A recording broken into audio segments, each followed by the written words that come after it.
Hello, what's up, y'all? It's Mob Wives Season 2, Episode 6.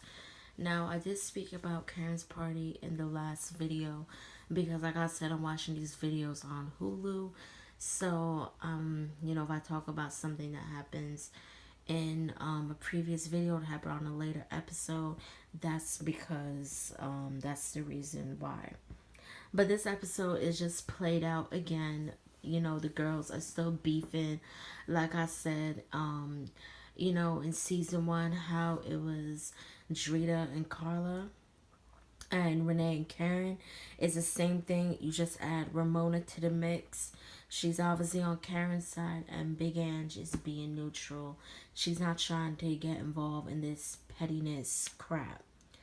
So, anyways, the episode starts off with Junior and Renee are talking.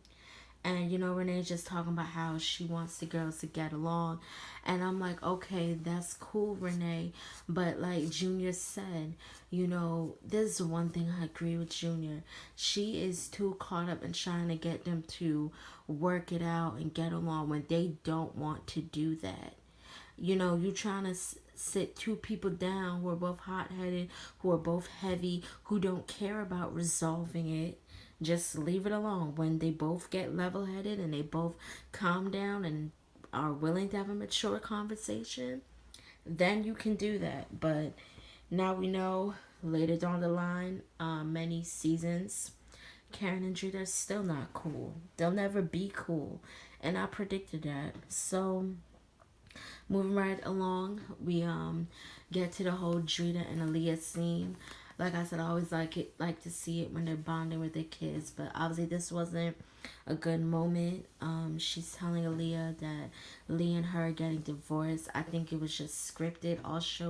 All reality shows are scripted. I mean, I do think the issues are real because the girls have known each other for a long time.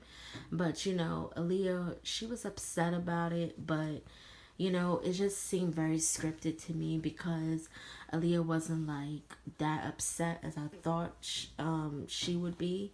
But it's heartbreaking for any child to hear that.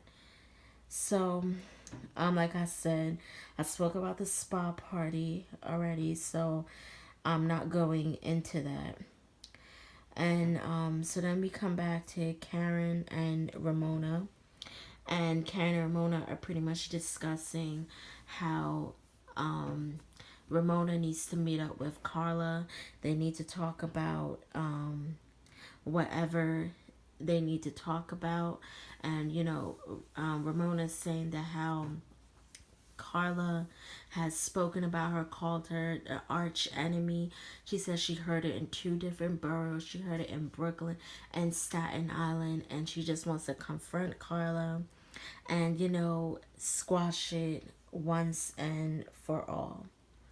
So, Ramona and Carla, they meet up, and Carla, she is defending Drita. That's her friend, and I'ma stand by Carla on this one. It's same thing. Ramona was telling Carla, "You're being molded by Drita. Leave the damn girl alone. The girl is older than you are. She can pick and choose who she wants to have as a friend. We already know that Drita is a liar. We already know Drita is a flip flopper. But whatever relationship she has." With Carla, that should not concern you. You came over there to clear up some business with you and her. You were upset that she was talking about you. That's what you should have been speaking about. Not trying to tell this girl to stop being friends with Drita. Her and Drita obviously didn't have a problem then. They have a problem now, but that was because they had a falling out, not because you made them not want to be friends anymore. Like, I hate females who do that. That's just it's so childish to me. And that was pretty much like the episode, only the good parts of it. Another sad part was that Lee was trying to contest the divorce. I think that's staged also because Lee is incarcerated. Like, come on, there has to be laws that protect incarcerated women. I don't think Lee has a good case at all, period. So why would he contest a divorce? I mean, he's been locked up twice while they were married. So that's pretty much the gist of episode 6. On episode 7 will be put up shortly. So peace out.